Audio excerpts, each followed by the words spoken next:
नमस्कार. महाराष्ट्राच्या रणसंग्रामामध्ये आपलं स्वागत.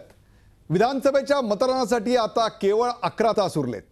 लोकशाहीने दिलेला सर्वात मोठा अधिकार म्हणजे मतदान.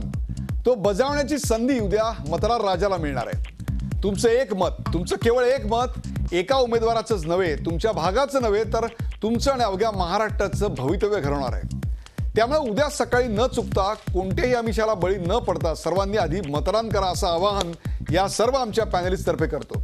आणि लोकशाहीच्या या उत्सवात निर्भयपणे सहभागी व्हा असं आवाहन झी 24 तास महाराष्ट्रातल्या 8.25 कोटी मतदारांना आता करते. आता निवडणुका म्हणजे एक प्रकारचं युद्धच. बिन गोळ्यांची आणि बिन शस्त्रांची खरं तर ही लढाईच. निवडणुका म्हणजे अटीतटीची झुंज. येणं केन प्रकारेनं जिंकून यायचंच या ईर्षेनं रंगलेला हा खेळ.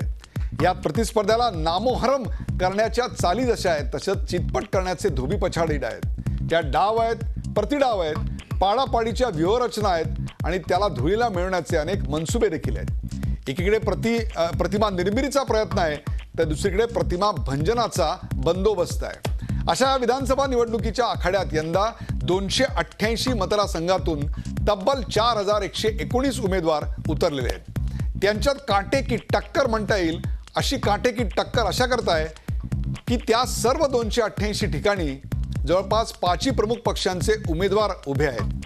त्या 288च्या 88 मतदारसंघांचा आढावा घेणं 2 तासाच्या या कार्यक्रमात शक्य होणार नाही. म्हणूनच त्यांसाठी त्यांच्या अस्तित्वाची लढाई असणार आहे. त्यामुळे करो वा मरो अशी परिस्थिती या मतदारसंघामध्ये आहे. डॉक्टर, वकील, इंजिनियर, शिक्षकी पेशा तसा आता राजकारण हा देखील कौटुंबिक व्यवसाय झालेला आहे. राजकारणात मुरलेली ही मंडळी आपापसात रोटी बेटीचे व्यवहार करून जाणीवपूर्वक व्यवसाय जोपासतात. मात्र कधीकधी सख्खा भाऊच सख्ख्या भावाविरुद्ध उभा राहतो आणि चुलत भाऊ आणि चुलत बहीण कट्टर वैरी म्हणून एकमेकाचे प्रतिस्पर्धी म्हणून रिंगणात उतरतात. अशा नात्यागोत्यांच्या राजकीय संघर्षांचा वेध आज आपण घेणार आहोत.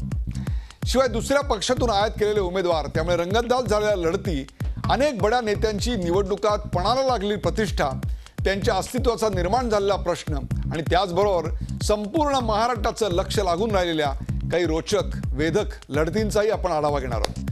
2 तासाच्या या विशेष कार्यक्रमात तुमचं पुन्हा एकदा स्वागत. महाराष्ट्राचा रणसंग्राम.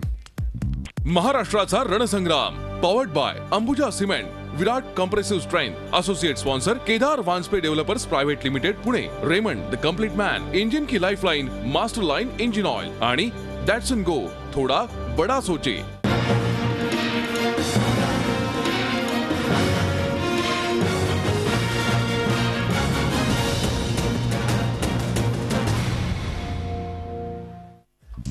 महाराष्ट्राचा रणसंग्राममध्ये आपलं स्वागत. आज माझ्या बरोबर आहेत ज्येष्ठ पत्रकार अभय देशपांडे.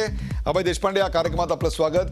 डीएनएचे वरिष्ठ पत्रकार शैलेंद्र परांजपे, ज्येष्ठ राजकीय विश्लेषक शैलेंद्र परांजपे आणि शुभांगी खापरे या देखील आपल्या बरोबर आहेत. शुभांगीजी आपलं स्वागत. शुभांगीना आपण या चॅनलवर अनेकदा पाहिले. ज्येष्ठ पत्रकार आहेत. महाराष्ट्रातल्या अनेक राजकारण्यांचा आणि राजकीय पक्षांच्या भूमिकांचा त्यांचा अतिशय चांगला अभ्यास आहे. शुभांगी, पुन्हा एकदा आपलं स्वागत. आपल्याबरोबर आहेत ज्येष्ठ पत्रकार श्रीपाद अपराजित, नागपूरहून आमच्या स्टुडिओमधून आहेत, आणि विजय चोरमारे कोल्हापूरहून आपल्याशी या कार्यक्रमात सहभागी झालेले आहेत. या कार्यक्रमात आपल्याबरोबर आहेत संजीव उन्हाळे, औरंगाबादच्या आमच्या स्टुडिओमधून संजीव उन्हाळे हे देखील आहेत. संजीवजी, आपलं या कार्यक्रमात स्वागत. सुरुवातीला आपण पाहूया महाराष्ट्रातल्या लक्षवेधी लढती. बघूया कोणत्या आहेत त्या. लक्षवेधी लढती: पलूस कडेगाव, काँग्रेस पतंगराव कदम, पृथ्वीराज देशमुख, लालासाहेब गोंदिल शिवसेना. कोल्हापूर दक्षिण, सतेज पाटील काँग्रेस, अमल महाडिक भाजप, विजय देवणे शिवसेना. गुहागर, भास्कर जाधव, विनय नातू भारतीय जनता पक्ष आणि विजय भोसले शिवसेना. मुंबईतली अत्यंत प्रतिष्ठेची लढत: नितीन सरदेसाई मनसे आणि सरा सरवणकर शिवसेना. वांद्रे पश्चिम, बिग फाईट इन मुंबई, बाबा सिद्दीकी काँग्रेस, आशिष शेलार भाजप आणि विलास चावरी शिवसेना. दिंडोशी मुंबई, राजन सिंग काँग्रेस, सुनील प्रभू शिवसेना माजी महापौर आणि Shalini Thackeray, Maharashtra Navnirman Sena. Dahisar Mumbai the big fight, स्त्री शक्ती विरुद्ध एक पुरुष उमेदवार अशी लढत. विनोद घोसाळकर शिवसेना, शुभा राऊळ मनसे आणि शीतल म्हात्रे काँग्रेस. कळवा मुंब्रा, जितेंद्र आव्हाड राष्ट्रवादी काँग्रेस, दशरथ पाटील शिवसेना आणि अशोक भोईर भारतीय जनता पक्ष. वसई, मुंबईच्या बाहेरच्या भागातील अत्यंत महत्त्वाची लढत. वसई, विवेक पंडित शिवसेना आणि हितेंद्र ठाकूर बहुजन विकास आघाडी. नाशिक, नाशिकमधील सर्वात लक्षवेधी लढत उत्तर महाराष्ट्रातली. छगन भुजबळ राष्ट्रवादी, शिवाजी मानकर भाजप आणि संभाजी पवार शिवसेना. मुक्ताईनगर, जळगाव, भारतीय जनता पक्षासाठी अत्यंत प्रतिष्ठेची जागा, जिकडे शेवटी नरेंद्र मोदींची सभा झाली होती. एकनाथ खडसे भारतीय जनता पक्ष आणि चंद्रकांत पाटील शिवसेना. जयरत्न क्षीरसागर राष्ट्रवादी, बीडची अत्यंत महत्त्वाची आणि प्रतिष्ठेची लढत. विनायक मेटे शिवसंग्राम आणि सुनील धांडे महाराष्ट्र नवनिर्माण सेना. भोकर, निवडणुकीच्या रिंगणात प्रथमच आलेल्या अमिता चव्हाण, माजी मुख्यमंत्र्यांच्या पत्नी काँग्रेसमधून, तर माधव किनाळकर आदर्शमध्ये प्रमुख तक्रारदार हे भारतीय जनता पक्षाकडून. यवतमाळमधून राहुल ठाकरे आणि संतोष ढवळे शिवसेनेकडून. या प्रत्येक मतदारसंघ जे आहेत त्या मतदारसंघात काही ना काहीतरी वैशिष्ट्य आहे आणि त्या वैशिष्ट्यांचीच आपण चर्चा करणार आहोत. त्यातल्या मुंबईतल्या काही लढतींविषयी आपण बोलूया. शुभांगी खापरे आपण पाहिलंय, मुंबईमध्ये आपण 2-3 महत्त्वाच्या, दिंडोशी असेल, माहीम दादर असेल, या भागातल्या लढती. व्हाय इट इज सो स्पेशल? मला वाटतं जर बांद्राचं जर आपण उदाहरण घेतलं, आशिष शेलार, तर एक सुरुवातीला एक कुठेतरी थोडं एक डिलेमा त्यांचा असाही होता की त्यांनी मुंबईचं पूर्ण रिस्पॉन्सिबिलिटी घ्यायला पाहिजे की नुसतं कॅन्डिडेट घेतलं तर तिकडे कॉन्टेस्ट करतील. आणि आता आशिष शेलार जे मुंबईचंही बघतात आहे, 36 सीट्स आहे आणि शिवसेना आणि यांच्याबरोबर अलायन्स ब्रेक झाल्यानंतर म्हणजे BJPसाठी सगळ्यात चॅलेंजिंग जर कुठलं टर्फ असेल तर तो मुंबईचा टर्फ आहे. कारण 36 सीट्समध्ये जसं मागच्या 2009च्या याच्यात निवडणुकीत त्यांना 5 सीट्स मिळाले होते आणि आता त्यांना जर 5चं टॅली त्यांना पुढे जर न्यायचं असेल, खूप म्हणजे ते टार्गेट त्यांचा 15-16 पुढे जर असेल तर हा खूप चॅलेंजिंग फेज असणार आहे त्यांच्यासाठी, स्पेशली हा एंटायर मुंबई. कारण मायनस शिवसेना, आणि शिवसेनाने सगळ्यात प्रतिष्ठा कुठे जर लावली असेल तर मुंबई ठाणे लावली आहे. तर त्यामुळे मुंबई इज अ वॉर. तसं जर आशिष शेलार पॉईंट ऑफ व्ह्यूने जर बघितलं तर हा मुंबई त्यांच्यासाठी बॅटल टर्फ आहे. नितीन सरदेसाईचं आपण जर उदाहरण घेतलं तर तिकडे राज ठाकरे त्यांच्यावर पदयात्रा त्या दिवशी काल केलं, त्यांनी रोड शो केलं होतं. तर नितीन सरदेसाई एक सिम्बॉलाइज झाले की मनसेचा तो प्रतिष्ठेचं गड सारखं झालं आहे. म्हणजे कृष्णा कुंज तर ऑफकोर्स स्ट्रॅटेजी असेल, लिडरशिप असणार, पण नितीन सरदेसाईची जी माहीमची जी सीट आहे तिकडे म्हणजे हा जो मल्टीपोलर कॉन्टेस्ट जो आहे, मल्टी कॉन्टेस्ट जो आहे, त्याच्यात नितीन सरदेसाई एक सिम्बॉलिक असं एक येतं की मनसे जर काही आहे तर नितीन सरदेसाई रिप्रेझेंट्स दॅट. तर ह्या अशी दोन, एक पर्सनॅलिटी ॲज वेल ॲज एक symbolic for the party also. तर हे मला वाटतं हे 2-3 सीट्सवर सगळ्यांचं लक्ष. हितेंद्र ठाकूर, विशेषतः वसईची जी सीट आहे ती अत्यंत महत्त्वाची आहे. मायकल फुतार्दो आहेत आणि मनसेचे स्वप्नील नर पण आहेत. It becomes much more interesting fight. गेली अनेक वर्ष या भागावर, म्हणजे वसई विरार जो पट्टा आहे त्या भागावर हितेंद्र ठाकूर यांचं वर्चस्व आहे. मग कधी ते काँग्रेसमध्ये होते पूर्वी तेव्हा असेल, किंवा नंतर त्यांनी स्वतःचा पक्ष काढला तेव्हा असेल, अपक्ष म्हणून असेल, परंतु या भागामध्ये त्यांचा बऱ्यापैकी जम आहे. आणि तिकडे त्यांनी प्रत्येक वेळी लोकसभेच्या वेळेस कोणाला तरी मदत कर किंवा एक टॅक्टिकल अंडरस्टँडिंग त्यांनी मुख्य पक्षाबरोबर केलेलं होतं. आता मागच्या पण निवडणुकीत बघितलं तर आपण त्यांनी काँग्रेसबरोबर टायअप करून आपल्या जागा सोडवून घेतल्या होत्या. या निवडणुकीमध्ये ते स्वतंत्र उभे आहेत. आणि या निवडणुकीमध्ये मला वाटतं की आता मागच्या निवडणुकीत हितेंद्र लढले नव्हते, त्यांचा मुलगा लढला होता. यावेळेस ते स्वतः उतरलेले आहेत. त्याच्यामुळे ही प्रतिष्ठेची लढाई त्यांच्यासाठी आहेच आहे. पण या भागाचं मला वाटतं टोपोग्राफी बदलत चाललेली आहे. आता तिथे नवीन जो वर्ग येतोय राहायला, या भागात फार मोठ्या प्रमाणात विकास होत चालला आहे. तो नवीन वर्ग जो राहायला येतोय तिथला स्थानिक जो आहे त्यांच्यावर जरी हितेंद्र ठाकूर यांचं प्रभुत्व असलं तर नवीन मतदार आलेला आहे तो वेगळ्या विचाराचा आहे. त्याच्यामुळे स्वाभाविकच हे वर्चस्व राखणं त्यांना वरचेवर कठीण होत जाणार आहे. आणि या निवडणुकीत मला वाटतं ही त्यांच्या दृष्टीने किंवा त्यांच्या पक्षाच्या दृष्टीने ही अत्यंत महत्त्वाची निवडणूक असणार आहे. आपण आणखीन एक मतदारसंघ पाहिला होता, तो म्हणजे छगन भुजबळ यांचा येवल्याचा मतदारसंघ. त्याच्यावर बोलण्या अगोदर एका छोट्याशा गोष्टींविषयी आपण शैलेंद्रजी आता बोललो ते दहिसर या जागेबद्दल, विनोद घोसाळकर विरुद्ध शुभा राऊळ ज्या आत्ताच मनसेमध्ये आहेत, या लढतीचं नेमकं वैशिष्ट्य काय आहे, काय संदेश आहे याच्यातनं? या लढतीचं सगळ्यात मोठं वैशिष्ट्य असं आहे की घोसाळकरांच्या बद्दल प्रोटेस्ट करून किंवा निषेध नोंदवूनच शुभा राऊळ मनसेमध्ये गेलेल्या आहेत आणि त्या तिकडे गेलेल्या असताना 2 महिला आणि घोसाळकर अशी ही लढत आहे. एकीकडे आपण म्हणत असतो की 50% महिला आहेत आपल्या समाजात, त्या मतदार आहेत आणि त्यांची मतं विभागली जाणार आहेत का एकत्र राहणार आहेत हे पण इथं बघणं इंटरेस्टिंग ठरेल. आणि घोसाळकरांसाठी ती अस्तित्वाची लढाई असेल, तसंच 2 महिला एकत्र येऊ शकतात का हेही बघणं रंजक होऊ शकेल.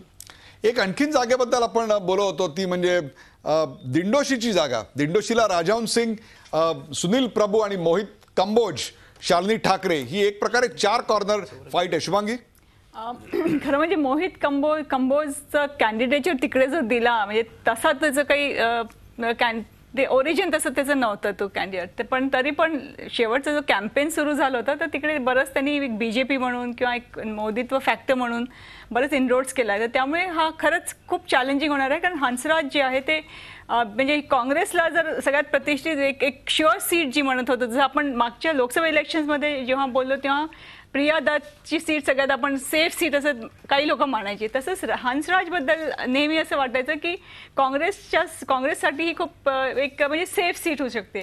पण आता ज्या प्रकारचं कॉम्बिनेशन झालं आणि ज्या प्रकारचं हे कॉन्टेस्ट आता 4 वेगवेगळे पक्ष झाले, अलायन्सेस सगळे स्प्लिट झाले, त्याच्यानंतर आता कोणालाच म्हणजे स्पेशली काँग्रेसला अशी गॅरंटी नाही म्हणू शकतात की Hansraj is actually having a cake walk.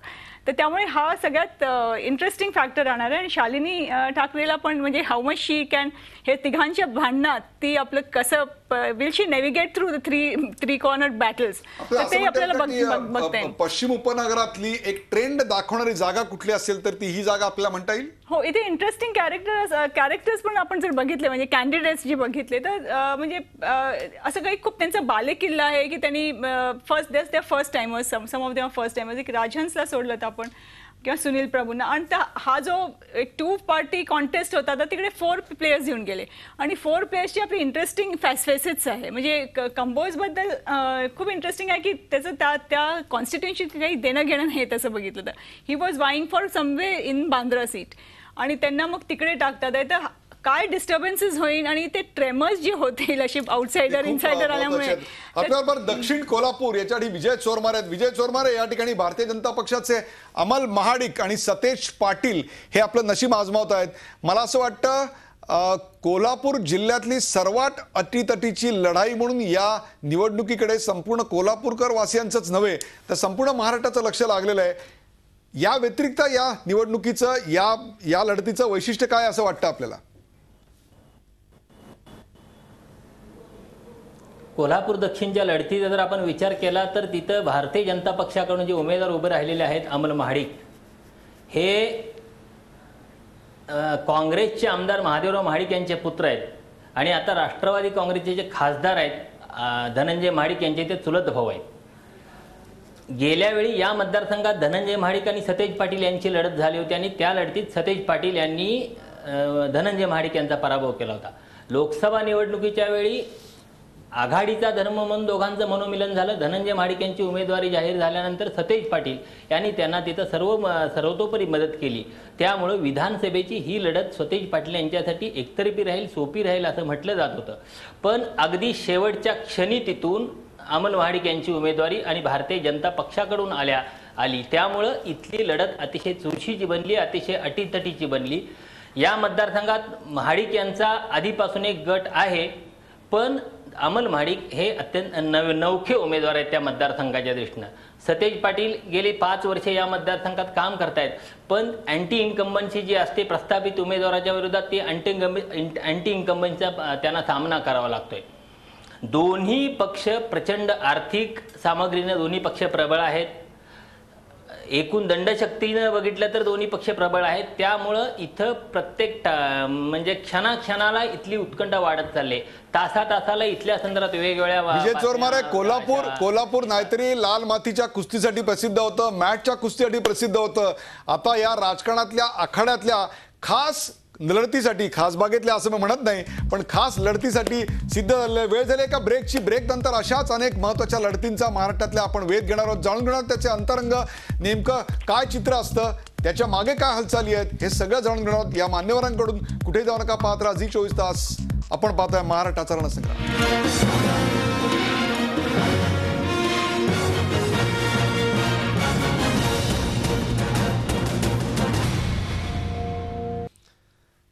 महाराष्ट्राच्या रणसंग्राममध्ये आपलं स्वागत. आपल्याबरोबर अभिजित कुलकर्णी, ज्येष्ठ पत्रकार अभिजित कुलकर्णी नाशिकहून आपल्या सोबत या कार्यक्रमात सामील होत आहेत. अभिजितजी, आपलं स्वागत. मी जातोय संजीव उन्हाळे यांच्याकडे.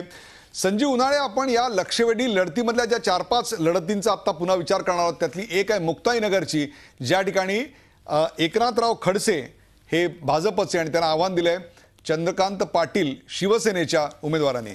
आपण पाहिलं असेल तर मुक्ताईनगरमध्ये आत्तापर्यंत एकतर्फी लढतीचा इतिहास होता. खरं तर शेवटच्या दिवशी झालेल्या प्रचाराच्या सभेनं सुद्धा या लढतीचं महत्त्व आणि त्याआधी झालेल्या मोदींच्या सभेनं त्या लढतीचं महत्त्व अधोरेखित केलेलं आहे.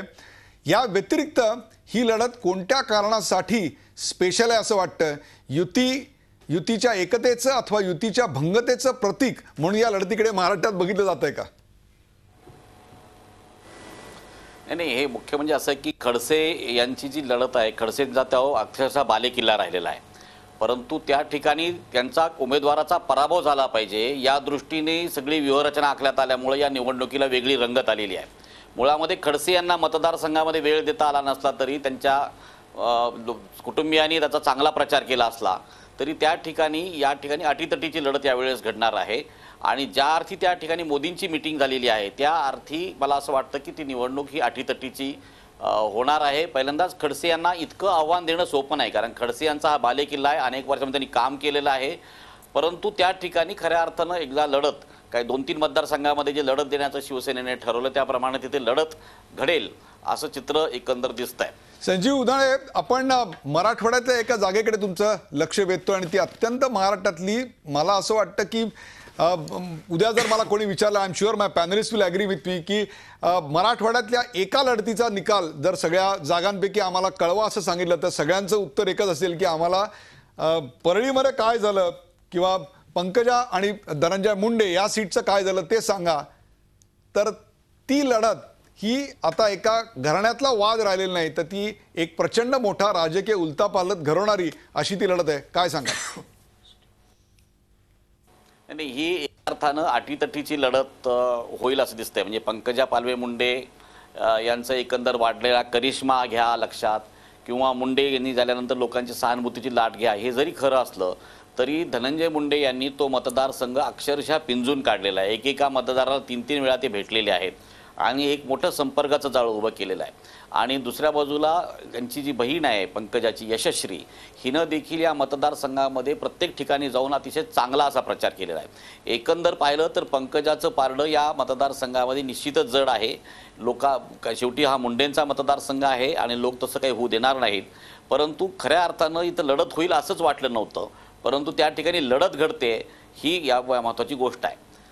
आता मराठवाड्यातल्या इतर गोष्टीबद्दल तुम्हाला सांगायचं थोडं तर असं सांगता येईल की आमच्या मराठवाड्यामध्ये MIMचा जो फॅक्टर आलेला आहे, बरोबर आहे, या फॅक्टरनी बऱ्यापैकी निवडणुकीचं सगळं चित्र बदललेलं आहे. सर, महाराष्ट्रातल्या जवळपास 26 जागांवर संजीव उन्हाळे जी MIM लढवत आहे आणि त्या MIM वर आपण सेपरेटली या कार्यक्रमाच्या मध्यावर कुठेतरी एक सेपरेट सेगमेंट आपण MIM किंवा इतर छोटे पक्ष त्यांचा होणारा परिणाम याविषयी आपण बोलतोय. अभय देशपांडे आपल्याबरोबर आहेत. अभय देशपांडे, मुंब्रा कळवा ही लढत ही ठाणे जिल्ह्यातली सर्वात प्रतिष्ठेची लढत आहे, कारण त्या ठिकाणी हाय प्रोफाईल अशा प्रकारचे राष्ट्रवादीचे उमेदवार जितेंद्र आव्हाड आहेत. आणि आत्ताच संजीव उन्हाळे ज्या MIMचा उल्लेख करत होते त्या MIMचा कॅन्डिडेट सुद्धा त्या ठिकाणी आहे, शिवसेनेचा कॅन्डिडेट आहे. काय सांगाल? नाही, मला वाटतं की ती लढत आहे, नक्कीच आहे. दरवेळेस ज्या पद्धतीने मागच्या वेळेस सुद्धा जी एकतर्फी निवडणूक झाली होती तशी एकदम स्थिती नाही आहे. परंतु त्याच वेळी तिथे मला वाटतं की MIMचं कॅन्डिडेट असेल किंवा समाजवादी पार्टीचे पूर्वीचे कॅन्डिडेट असतील, ज्या पद्धतीने मुस्लिमांचं मतदान आहे ते विभागलं गेलं तर त्याचा फायदा होतो असं पण सरळ ठोकताळे मांडले जातात. परंतु मला तसं वाटत नाही. अनेकदा मतदार टॅक्टिकल वोटिंग करतात. म्हणजे ज्यावेळेस टॅक्टिकल वोटिंग होतं त्यावेळेस ते आता समाजवादी पार्टीला मागच्या निवडणुकीमध्ये फार कमी मतं मिळाली होती. तसंच MIMला काही भागात म्हणजे विशेषतः मराठवाड्याच्या भागात जिथे की निझाम स्टेटचा मराठवाडा एक पूर्वीचा भाग होता, हैदराबादशी अजूनही रेग्युलर व्यवहार आहेत, तिकडे लोकांचे मला वाटतं ती जवळीक जाणवत असेल. परंतु MIMचा इफेक्ट लगेच संपूर्ण महाराष्ट्रभर जाणवेल असं मला काही वाटत नाही. मुंबऱ्यामध्ये सुद्धा आज लगेच MIMचा उमेदवार असला तरी फार मोठा फरक दिसत नाहीये. मागच्या 5 वर्षामध्ये जितेंद्र आव्हाड यांच्याबद्दल बरेच वादप्रवाद झाले असतील, पण त्यांच्या बाबतीत एक सांगावं लागेल की मतदारसंघाशी त्यांचा संपर्क कायम राहिलेला आहे. त्या मतदारसंघाचं म्हणजे रेल्वे स्टेशन स्थानकापासून असेल किंवा बाकीची बरीचशी कामं उभी राहिलेली आहेत. जी वस्ती आत्तापर्यंत एकदम दुर्लक्षित होती किंवा जी नागरी सुविधा सुद्धा जिथे पोहोचत नव्हत्या, अशा नागरी सुविधा तिथे पोहोचवण्यात त्यांना यश मिळालंय. त्यामुळे केवळ ते मुस्लिम मतावर अवलंबून आहे असं गणित मांडणं मला वाटतं चुकीचं ठरेल. तरी पण ती लढत यावेळी काही तशी एकतर्फी राहिलेली नाही, नक्कीच त्यात आता रंगत भरलेली, कारण राज्याचं राजकारणाचेच रंग बदललेत ते तिथे पण जाणवत आहेत. राज्याच्या राजकारणाचे जसे रंग बदलले तसे महाराष्ट्रातल्या जवळपास 25 ते 30 महत्त्वाच्या ज्या लढती आहेत त्यांचेही रंग क्षणाक्षणाला बदलत आहेत. आणि प्रचार संपलेला असताना आणि उद्यावर मतदान होत असताना त्याचे रंग नेमके कसे दिसत आहेत याची आपण मान्यवरांबरोबर चर्चा करतोय. वेळ झाली का ब्रेकची. ब्रेक नंतर आपण महाराष्ट्रातल्या अशाच काही लक्षवेधी लढतींबद्दल बोलणार आहोत. कुठे जाऊ नका, पाहत राहा झी 24 तास. आपण पाहताय महाराष्ट्राचा रणसंग्राम.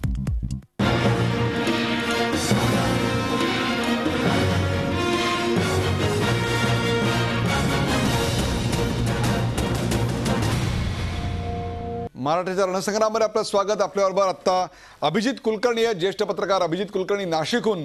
अभिजित कुलकर्णी, येवल्याची पैठणी जशी महत्त्वाची आहे तशीच मला असं वाटतं पुढचे काही दिवस येवल्यातून काय लक्ष असेल लोकांचं, तर येवल्याच्या निवडणुकीचा निकाल काय लागतो ही लढाई एक प्रकारे अस्तित्वाची आणि ही लढाई अत्यंत प्रतिष्ठेची, संपूर्ण उत्तर महाराष्ट्राचंच नव्हे तर महाराष्ट्राचं लक्ष वेधून घेणारी आहे. याचं वैशिष्ट्य काय सांगाल? तुम्ही म्हणालात त्याप्रमाणे सांगायचं तर ती अस्तित्वाची आणि प्रतिष्ठेची अशी दोन्ही आहे. विशेषतः मागचा आपण काही काळातला संदर्भ बघितलात तर मागच्या वेळेस शरद पवारांनी ज्यावेळेस सांगितलं की राष्ट्रवादीच्या ज्येष्ठ लोकांनी, ज्येष्ठ मंत्र्यांनी आता लोकसभेत उतरावं आणि आपला कर्तृत्व दाखवावं, त्यावेळेस त्यांच्या हाकेला पहिल्यांदा ओ देणारे होते भुजबळ. त्याप्रमाणे छगन भुजबळ नाशकात उतरले आणि त्यांना जे काही वाटत होतं त्याच्यापेक्षा खूप मोठ्या फरकाने, म्हणजे नुसता पराभव नाही झाला तर खूप मोठ्या जवळपास 2.25 लाख मतांच्या फरकाने त्यांना पराभवाला समोर जायला लागलं. याच्यानंतर असं सुरू झालं की नाशकात पराभव झाला तर येवल्यात काय, अशा सगळे लगेच मेसेजिंग आणि बाकी सगळ्या गोष्टी आणि माहोल ज्याला म्हणतो आपण तो तयार झाला होता. त्याच्यामुळे एक प्रकारे त्यांच्या अस्तित्वाची पण लढाई होती, हे खरंच आहे आपण म्हणल्याप्रमाणे. पण दरम्यानच्या काळात युती आणि आघाडीच्या फाटाफूट झाल्यानंतर ही निवडणूक आता बरीचशी पक्षीय पातळीपेक्षा व्यक्ती पातळीवर येऊन ठेपलेली आहे. तर व्यक्तिगत जर का आपण बघितलं तर त्यांच्या समोरचे जे इतर उमेदवार आहेत त्यांचं नवखेपण आणि या तुलनेत भुजबळांचं व्यक्तिमत्व आणि त्यांचा काही असेल तो व्यक्तिगत करिश्मा हा नक्कीच उजवा ठरणार आहे आणि तो त्यांचा या निवडणुकीत प्लस पॉईंट असेल. दुसरी गोष्ट म्हणजे भुजबळांची एक प्रकारे जे सगळ्या महाराष्ट्रात प्रतिमा आहे की ते ओबीसींचे मसीहा अशी, तर त्यामुळे त्यांना नेहमीच एक जातीय समीकरणांचा सामना करायला लागतो. तर आता तो किती पेटतोय तिथे आणि त्याला ते कसे सामोरे जात आहेत याच्यावर बरंचसं गणित अवलंबून आहे. पण त्यांच्या विरोधात त्यांनी आता एक गोष्ट जी आहे की त्यांची मतविभागणी टळणार आहे, कारण तिथले जे काँग्रेसचे अधिकृत उमेदवार होते त्यांनी परवाच स्वतः माघार घेऊन भुजबळांना पाठिंबा जाहीर केलाय. त्याच्यामुळे ते तसे थोडेसे कम्फर्ट झोनमध्ये दिसत आहेत आणि त्यामुळे त्यांनी आता शेजारचा जो त्यांचा मतदारसंघ आहे त्यांच्या मुलासाठीचा, तर त्याच्यावर ते आता लक्ष कॉन्सन्ट्रेट करू शकतील. जिथे की पंकज भुजबळ बऱ्यापैकी यावेळेस अडचणीत होते असं दिसत होतं, तिथे आता भुजबळ कॉन्सन्ट्रेट करू शकतील. तर आता त्यामुळे या दोन्ही लढती ज्या आहेत त्या अत्यंत रंगतदार होणार आहेत, यात शंकाच नाही. म्हणजे एक प्रकारे आपल्याला असं म्हणता येईल की येवला आणि नाशिक या दोन्ही जागांवर संपूर्ण महाराष्ट्राचं लक्ष लागून राहिलं. आणखीन एका कोकणातल्या लढतीकडे मला आपलं लक्ष वेधायचं आणि ती लढत आहे म्हणजे गुहागरची, ज्या ठिकाणी भास्कर जाधव, राष्ट्रवादी काँग्रेसचे कार्याध्यक्ष भास्कर जाधव हे आणि विनय नातू, पारंपरिक दृष्ट्या तिथून विजयी होणारे विनय नातू भारतीय जनता पक्षाचे, यांच्यातली ही अत्यंत प्रतिष्ठेची आणि महत्त्वाची अशी लढाई आहे. आणि ती अशा करता की विनय नातूंचा बोलविता धनी दुसरा कोणी की आहे की काय, अशा प्रकारची शंका यावी असं वातावरण दबक्या आवाजात तिकडे बोललं जात आहे. अभय देशपांडे. मला वाटतं की म्हणजे कोकणात आता ज्या काही जागा राष्ट्रवादीला मिळू शकतील अशा जागांमध्ये गुहागरचा उल्लेख होत होता, परंतु आघाडी तुटल्यानंतर, युती तुटल्यानंतर कोकणामध्ये खूप मोठी उलथापालथ झाली आहे. त्यामुळे ही जागा पण स्पर्धेत आलेली आहे. मागच्या वेळेस आपण लक्षात घेतलं की तिकडे त्या जागेवरनं युतीमध्ये फार मोठा तणाव निर्माण झाला होता. ती जागा रामदास कदम यांना द्यायची म्हणून विनय नातूंना तिकीट नाकारण्यात आलं. त्यांनी बंडखोरी केली, बंडखोरी करूनही खूप मतं घेतली. यावेळेस ते विभागणी टळली तर शिवसेनेचा दस्तूरखुद्द उमेदवारच रिंगणात आला आहे. परंतु तिथे स्थानिक पातळीवर काही इक्वेशन्स वेगळी दिसत आहेत की मागच्या वेळेस विनय नातूंनी ज्यांच्या विरुद्ध बंडखोरी केली होती त्या रामदास कदमला मांडणारा जो वर्ग आहे तो यावेळेस रामदास कदम यांच्या म्हणजे त्या पराभवाचा बदला घेण्यासाठी नातूंच्या विरोधात काम करताना दिसतोय. त्याची थोडीफार मदत तिकडे जाधवांनाही होते. परंतु मला वाटतं की अत्यंत प्रतिष्ठेची निवडणूक आहे. भास्कर जाधव हे प्रदेशाध्यक्ष होते राष्ट्रवादी काँग्रेसचे, ते विद्यमान मंत्री आहेत. त्याच्यामुळे त्यांच्यासाठी ही निवडणूक प्रतिष्ठेची असेल. आणि कोकणात आज 2च जागा ज्या राष्ट्रवादीच्या आपण जिथे स्पर्धेत आहोत म्हणू शकतो त्यातली ती एक जागा आहे. त्यामुळे मला वाटतं तिथे प्रतिष्ठा पणाला लागलेली आहे. पण तिथली निवडणूक अत्यंत मला वाटतं फोटो फिनिशपर्यंत जाईल, कारण तिथे विनय नातूंच्या वडिलांपासूनचं तिथे फार मोठा एक जनाधार आहे त्यांचा. तर त्याचा मला वाटतं की यावेळेस तिथे फार फोटो फिनिश म्हणलं तर हरकत नाही मतदान. या लक्षवेधी लढतींकडून त्याच्यानंतर आपण महाराष्ट्र, मगाशी मी तुम्हाला माझ्या सुरुवातीच्या बोलण्यामध्ये सांगितलं की राजकारण हा काही लोकांचा पिढीजात व्यवसाय आहे. म्हणजे आजोबा राजकारण करत होते, वडील राजकारण करत होते, मुलगा राजकारण, तर त्याच्या मुलाचंही स्वप्न असतं, पंटू जो असतो त्याचंही स्वप्न असतं की आपण राजकारणातच यावं. अशी महाराष्ट्रात जवळपास 300 ते 350 घराणी आहेत.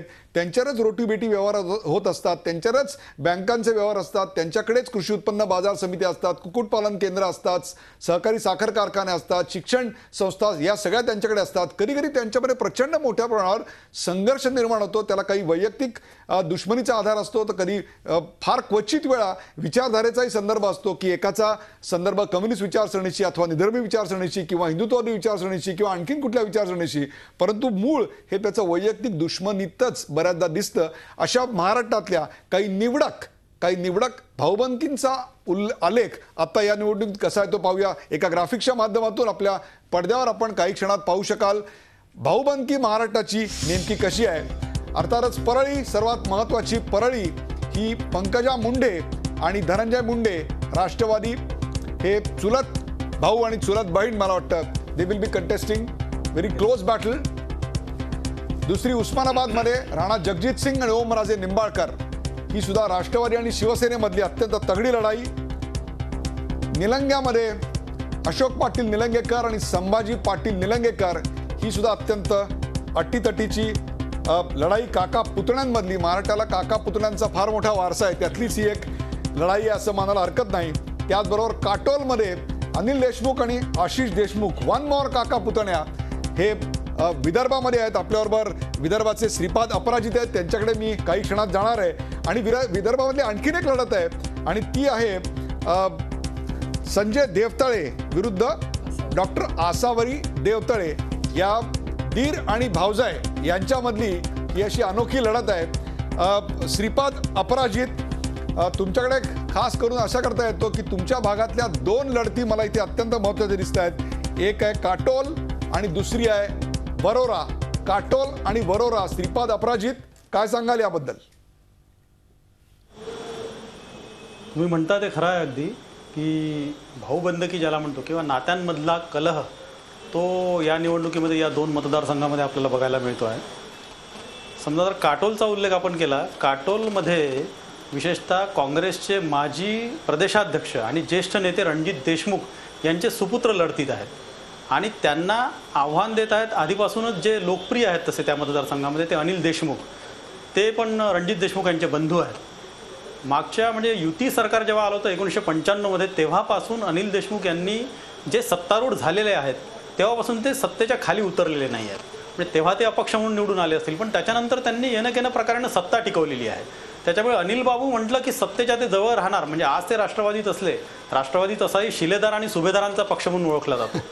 तुम्ही असं म्हणायला हरकत नाही की आपले अनिल बाबू जे आहेत ते त्या मतदारसंघाचे सुभेदार आहेत. त्यांनी तो मतदारसंघ पिंजून काढलेला आहे. त्यांचा लोकसंपर्क अत्यंत दांडगा आहे.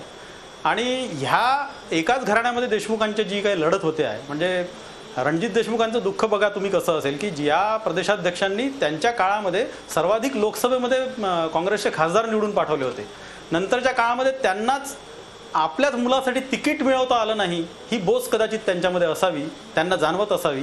त्यामुळे नंतर त्यांनी, आता त्यांचा एक मुलगा दुसरा राष्ट्रवादीकडून लढतो आहे दुसऱ्या मतदारसंघातून, आणि आशिष जो एक युवा उमेदवार आहे, मधल्या काळामध्ये यांना राहुल गांधींच्या नेतृत्वाने भुरळ पाडली होती. त्यांनी त्यांच्यासाठी मेसेजेस वगैरे करून युवकांना फार प्रेरित केलं होतं. त्यानंतर मग ते नितीन गडकरींच्या संपर्कात आले. मग गडकरींचं त्याला काय म्हणतो वलय यांना इतकं भावलं की ते गडकरींना म्हणजे भाजपमध्ये त्यांनी नंतर प्रवेश केला. आणि आता रणजित बाबूंच्या राजकीय पाठिंब्यावर ते अनिल बाबूंना लढत देत आहेत. मला असं वाटतं की काटोलमध्ये अनिल बाबूंचा करिश्मा आहे. अनेक वर्षांपासून त्यांनी कामही केलेली आहेत. त्याच्यामुळे आता यात कोण नक्की बाजी मारेल यात आत्ता या घडीला तरी सांगणं मुश्किल आहे. पण मला वाटते कस मात्र रणजित बाबूंच्या नेमकी भूमिका कोणती राहणार याच्यावर ठरणार आहे. वरोऱ्याचं काय सांगाल? Warora makes it very special. पहिल्यांदाच मला असं वाटतं त्या जागेवर आपल्याला दीर आणि भावजय अशी लढाई दिसते आहे. खरं आहे, मागच्या 20 वर्षांपासून देवतळे यांनी हा मतदारसंघ राखला आहे. आणि गमतीशीर भाग असा आहे की या म्हणजे जुने काँग्रेसचे नेते जे देवतळे होते त्यांचा मुलगा विदेशात शिक्षणासाठी गेल्यामुळे त्यांचा पुतण्याकडे, म्हणजे जे आत्ता पर्यावरण मंत्री होते संजय देवतळे, त्यांच्याकडे त्यांची राजकीय धुरा आली होती. त्यांनी मोठ्या निकराने ही लढत दिली होती आणि मतदारसंघसुद्धा चांगल्या लोकसंपर्कातून सांभाळला होता. पण त्यांचा मुलगा परत आल्यानंतर आता स्वाभाविकच सुनेकडे ती उमेदवारी आली.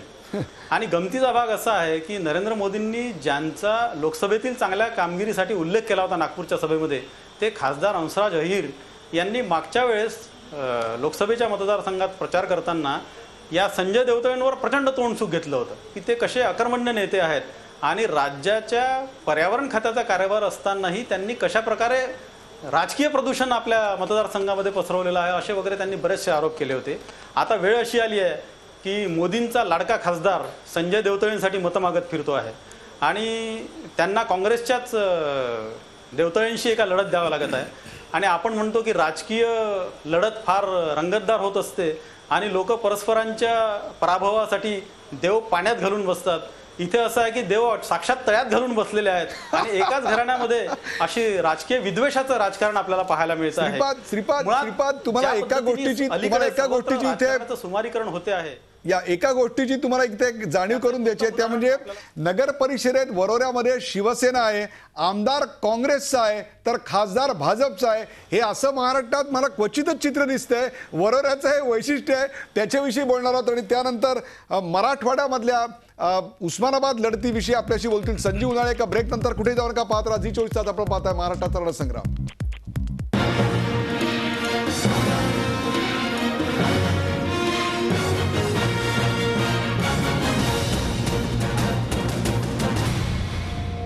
महाराष्ट्राच्या रणसंग्रामामध्ये आपलं स्वागत. आपण चर्चा करतोय महाराष्ट्रातल्या भाऊबंदकीची. राजकारणातली राजघराणी एकमेकांच्या विरुद्ध टाकतात त्याच्या लढती ज्या आहेत त्याचा आपण वेध घेतोय. महाराष्ट्राच्या विधानसभा निवडणुकीमध्ये आपल्याबरोबर संजीव उन्हाळे आहेत. संजीव उन्हाळे, उस्मानाबादमध्ये राणा जगजित सिंह आणि ओमराजे निंबाळकर हे एकमेकांसमोर राष्ट्रवादी आणि शिवसेनेतनं भिडलेले आहेत. ही लढत अनेक अर्थाने, त्याला ऐतिहासिक असे अनेक संदर्भ आहेत, काही लढतींचे संदर्भ आहेत. दिस is the most special Bhaubandaki लढत आफ्टर धनंजय मुंडे आणि पंकजा. ही अतिशय म्हणजे अटीतटीची अशी लढाई आहे आणि लढाई याच्यासाठी आहे की डॉक्टर पदमसिंग पाटील यांचं एक प्रभावी व्यक्तित्व, दीर्घकाळ त्यांनी नेतृत्व केलेलं आहे आणि त्यांचा पराभव येत्या निवडणुकीमध्ये झालेला आहे. त्याच्यामुळे डॉक्टर राणा जगजित सिंग त्यांचे सुपुत्र निवडणुकीमध्ये उतरले. त्याच्याविरुद्ध ओमराजे निंबाळकर आहेत. पण झालेली गोष्ट अशी आहे की संजय दुधगावकर हे जे BJPचे कॅन्डिडेट आहे ते उभं राहिल्यामुळं पर्यायानं थोडीसं मतविभागणी झालेली आहे. पारंपरिकदृष्ट्या उस्मानाबाद हा राष्ट्रवादी काँग्रेसचा बांधील असलेला बऱ्यापैकी मतदार आहे. त्याच्यामुळं आणि राणा जगजित सिंग हे बऱ्यापैकी मितभाषी आणि लोकांशी संपर्क ठेवून आहेत आणि त्या तुलनेने ओमराजे निंबाळकर हे सातत्याने आरोप प्रत्यारोप करत असतात. हा देखील त्यांच्यावरचा सातत्याने चिखलफेक मला वाटतं त्यांच्या अनेक खटल्यापासून ही सुरू झालेला आहे. त्यामुळे या निवडणुकीला खऱ्या अर्थानं बऱ्यापैकी रंगत येणार असली तर या निवडणुकीला एक दुसरी बाजू अशी आहे की बाबा डॉक्टर पदमसिंग पाटील यांना आपण निवडणुकीमध्ये पराभूत केलेला आहे. आता त्याच्यावर जो काही सूड उगायचा तो उगवला, त्याच्यामुळं राणा जगजित सिंग याच्यावर तो उतारे करू नये अशा प्रकारची एक सहानुभूतीची लाट निर्माण करण्याचा प्रयत्न जरी करण्यात असला तरी देखील तिथं या ठिकाणी ही जी निवडणूक आहे ही तशी अंडर एस्टिमेट करण्यासारखी नाही आहे. अशीच परिस्थिती निलंग्या एक फॅक्टर तिकडे आहे, तो म्हणजे एमआयएमचे अकबर खान उभे आहेत. मगाशी एमआयएमच्या प्रभावाविषयी आपण बोलत आहोत. मी तुम्हाला बोललो होतो की या कार्यक्रमाच्या मध्यावर तो विषय पुन्हा येणार आहे. मला असं वाटतं त्या ठिकाणी एमआयएम नावाचा एक फॅक्टर आहे, त्यांची काही मतदारांची संख्या त्या ठिकाणी आहे असं वाटतंय का? हा एक असा आहे की हा एमआयएमचा जो फॅक्टर आहे, एमआयएमचा फॅक्टर हा सर्वदूर आमच्या मराठवाड्यामध्ये मगाशी सांगितलं की निजामशाहीचा आमचा पहिला पार्ट असल्यामुळं सर्वदूर हा भाग आहे. आणि एमआयएमचा जो खरा फटका आहे तो फटका हा काँग्रेसला या निवडणुकीमध्ये बसणार आहे. कारण त्याचं असं झालेलं आहे की या ठिकाणी मुस्लिम मतांचं एक गठ्ठाचे मत काँग्रेसला आत्तापर्यंत किंवा राष्ट्रवादीला आत्तापर्यंत जे पडत होतं ते यावेळेस पडणार नाही अशी परिस्थिती निर्माण झालेली आहे.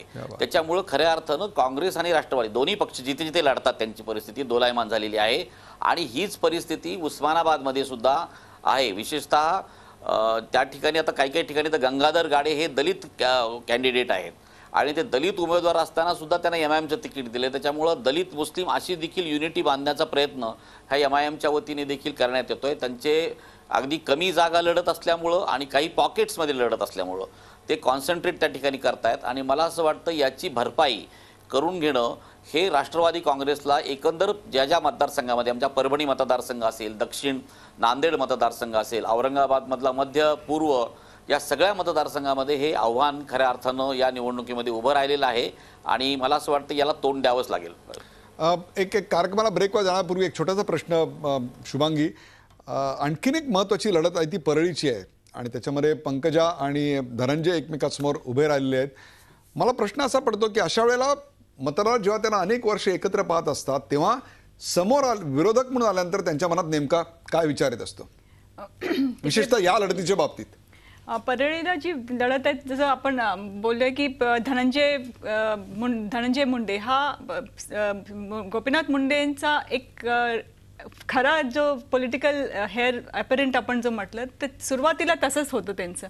पंकजा मुंडे सीनवर कधी आली तर 2009ला तिला तिकीट मिळाली, पण 2004 पासून ती सक्रिय झाली. म्हणजे थोडंसं ती आपली कॉन्स्टिट्युन्सी वगैरे बघायची वडिलांची. पण त्यामुळे तिकडे जर विलेजेस लेवलला किंवा ग्रासरूट लेवललाही जर आपण बघितलं तर धनंजयचं फार चांगला नेटवर्किंग आहे. आणि ही लाट एक दिसते सध्या हा दोन फॅक्टर आहे. कारण यावेळेस आता पंकजासाठी लिडरशिप आपली एस्टॅब्लिश करायचं एक चॅलेंज असणार. कारण सिम्पथी वेव्ह नॅचरली तिच्याचकडे असणार. गोपीनाथ मुंडे असल्यानंतर तो फॅक्टर नुसतं पंकजापर्यंत नसणार तर ऑल 46 सीट्स इन मराठवाडा थोडं कमी जास्त प्रमाणात ते त्याच्यात लागू होणार आहे. पण धनंजयसाठी सगळ्यात चॅलेंजिंग यावेळेस हा होता, हा डिलेमा होता. मला वाटतं एक जर जसं बघितलं तर की एका बाजूला काकाचा मृत्यू झाल्यानंतर त्यांनी मैदानात यायचं की नाही यायचं, तिथपासनं त्याची सायकोलॉजिकल एक तसं बघितलं खूप चॅलेंजिंग त्याच्यासाठी झालं असेल. आणि सध्या त्याच्यासाठी this is a battle for survival असेल त्याच्यासाठी. कारण जरी आपण फॅक्टर्स जर बघितलं की प्रो मुंडे फॅक्टर्स पंकजाला होणार आहे, प्लस बीजेपीने ज्या पद्धतीने त्यांचे राईट फ्रॉम देवेंद्र फडणवीस असेल, विनोद तावडे जी असणार खूप सपोर्ट केलाय, तिला कोर कमिटी दिलाय. तर पंकजाचा जो स्टेटस आहे लिडरशिप म्हणजे एक युथ विंगची ती लीडर असल्यानंतर एक MLA असल्यानंतर तिला आउट ऑफ द कॉन्टेक्स्ट इतका प्रमोट केलाय पार्टीने, म्हणजे only on the sympathy factor त्याचाही तिचा डेफिनेटली तिला फायदा होणार आहे. पण पब्लिक पॉईंट ऑफ व्ह्यू किंवा तिकडचे जे बेस आहे त्यांचा वंजारी कम्युनिटीचा एक मोठा बेस आहे जो खूप म्हणजे डायहार्ड मुंडे फॉलोअर्स असेल, तो सगळा यांच्याबरोबर या निवडणुकीत नक्कीच राहणार आहे. पण नेक्स्ट बॅटल जी असणार आहे त्याच्यात मग डेफिनेटली दोघांना लेवल प्लेअर ब्रेक एक छोटीशी कॉमेंट परांजपे. एकूणच या सगळ्या लढतीत त्याच्यामध्ये काही घटक थोडे दुर्लक्षित राहतात. जसं गंगाधर गाडेंचं उन्हाळ्यांनी सांगितलं, गंगाधर गाडेंना MIMनी स्ट्रॅटेजिक कॅन्डिडेचर दिलं आहे. त्याचबरोबर गंगाधर गाड्यांच्या कास्टच्या शिवाय त्यांचं ट्रेड युनियन्समधलं काम हे पण इफेक्टिव्ह ठरणार आहे. असे अनेक छोटे छोटे फॅक्टर आहेत. आणि मल्टी कॉर्नर किंवा बहुरंगी लढतींमध्ये अनिश्चितता ऑटोमॅटिकली वाढते आणि अनिश्चिततेमध्ये थिन मार्जिन किंवा अतिशय कमी मार्जिनने उमेदवार निवडून येणार आहेत, हे पण महत्त्वाचं आहे. जसं घराणेशाही आणि मोठ्या लढती आहेत तसंच अनेक मतदारसंघांमध्ये अचानक वेगळा निकाल येणं हे पण या निवडणुकीचं वैशिष्ट्य राहील. आणि परळीची जी लढत आहे त्याच्यामध्ये एकाच वेळेला चुलत भाऊ चुलत बहिणीच्या अस्तित्वाची लढाई आहे. त्याचबरोबर वेगवेगळ्या घराण्यांमध्ये आता दुहीची बीजं पेरली जाणार का, कारण त्याचा सगळ्याचा फायदा वेगवेगळे राजकीय पक्ष घराण्यांमध्ये भांडण लावून घेणार का, हेही लक्षणीय ठरणार आहे. बरोबर आहे. मग ते वरोरा असेल, तिथले देवतळे असतील किंवा देशमुख असतील काटोलचे, किंवा परळीचे मुंडे असतील, या सगळ्या किंवा आणखीन महाराष्ट्राच्या इतर कानाकोपऱ्यात पसरलेले जे राजघराणे आहेत त्यांच्यामधल्या दुहीचं बीज या निवडणुकीत कसं फोफावतंय का या ठिकाणी ते थंडवू शकतंय, हा सगळा पट आपण पाहिला. यानंतर महाराष्ट्रामध्ये काही जणांच्या अस्तित्वाची लढाई आहे. इफ दे लूज, जर या निवडणुकीत त्यांचा पराभव झाला तर कदाचित महाराष्ट्राच्या राजकीय पटलावरून काही काळ तरी ते आपल्याला दिसू शकणार नाहीत. अशी फार मोठी ताकदीची लढत यानंतर आपण पाहणार. एका ब्रेक नंतर कुठेही जाऊ नका, पाहत राहा झी 24 तास. आपण पाहताय महाराष्ट्राचा रणसंग्राम.